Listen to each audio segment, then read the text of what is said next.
Today I'm going to be showing you how to make baklava, which originated during the Ottoman Empire.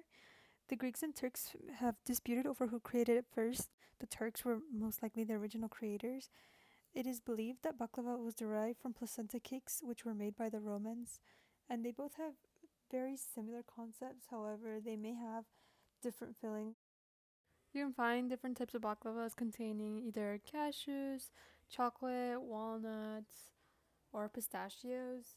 And one difference between the Turkish and Greek baklavas is that the Turkish use a lighter oil while the Greeks used melted butter. There are a few theories as to what the word baklava means and where its origin is from. However, none of them are 100% the correct answer. There are theories that the word either came from Mongolian or Persian root words. So, in Mongolian, the root word bela means to pile up and is also a Proto-Turkic word, while in Persian, bakla means feed and va is a suffix of Persian origin, so it still remains unsure as to what the true definition of baklava is. You can find this dessert as a staple piece for multiple cultures such as Muslim, Jewish, and Greek Orthodox. For example, in Muslim culture, you can see this dish being eaten during the month of Ramadan. It would serve as their dessert during iftar and at Eid. It originated, or at least this tradition came from Turk Sultan from the Ottoman Empire, that he used to make trays of baklava every Ramadan, which is where its tradition started from, and now you can still see Muslims eating this dish to this day. You could also find it at other holidays for other cultures, such as Purim, Passover, Easter, and Rosh Hashanah in Jewish and Greek Orthodox holidays. Not only was it a delicious dessert, but it was a delicious dessert with a meaning behind it. And to the Turks, it represented generosity, hospitality, and baking art. Now I'm going to go ahead and show you how to make a quick and easy baklava recipe at home.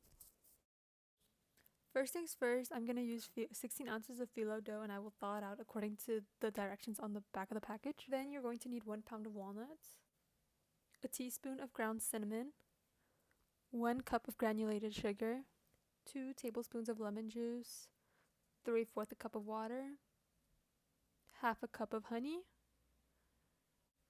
1 1/4 cup of butter, which is also 2.5 sticks. Here you can see me weighing out 1 pound of walnuts so we can finally chop them afterwards. A teaspoon of cinnamon, and then I'm making sure to mix it all up so your mixture should look like this. Now I cut up my butter so that I can melt it. I use a 9x13 pan, and then with the melted butter mixture, I'm going to spread it all around the bottom of the pan so nothing sticks to it.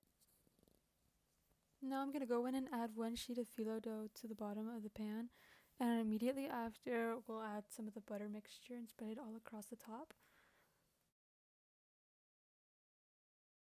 After I have completed this, you will want to place another sheet on top and repeat the same process and add the butter until you have 10 sheets total. Once you have 10 sheets, you'll place 3/4 a cup of nut mixture and spread it evenly across the top. And then you will repeat the same process of stacking the sheets on top of each other, except you'll only need 5 at a time. You will continue placing layers of 5 and then adding the nut mixture afterwards for a total of 4 times. Once you've completed the 4 times, you're going to add 10 sheets of phyllo dough on top, making sure to place butter in between each sheet before stacking another one on top. And this is also the time period where you're going to want to cut it up into pieces before placing it in the oven.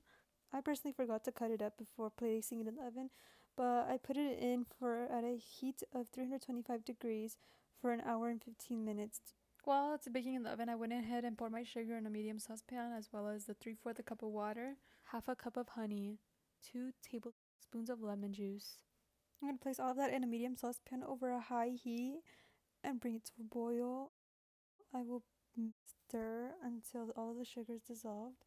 Once all of the sugar is dissolved, I'm going to leave it there for 4 minutes without stirring it at all. And after these 4 minutes are up, I'm going to remove it from the heat and let it cool. It is essential that you make sure that the honey syrup is cold by the time you pour it over the baklava, and that way it can keep its crunchiness. And as you can see here, I am pouring the cold honey syrup over the baklava. One way you could also ensure it's cold is by placing it in the fridge, like what I did.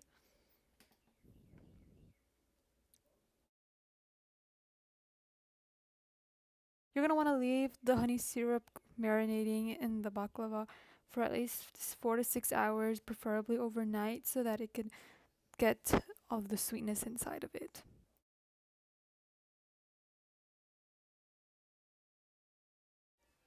You can now enjoy this national dessert considered by the Turks, Greeks, Arabs, Jews, and Armenians, who are all once a part of the Ottoman Empire.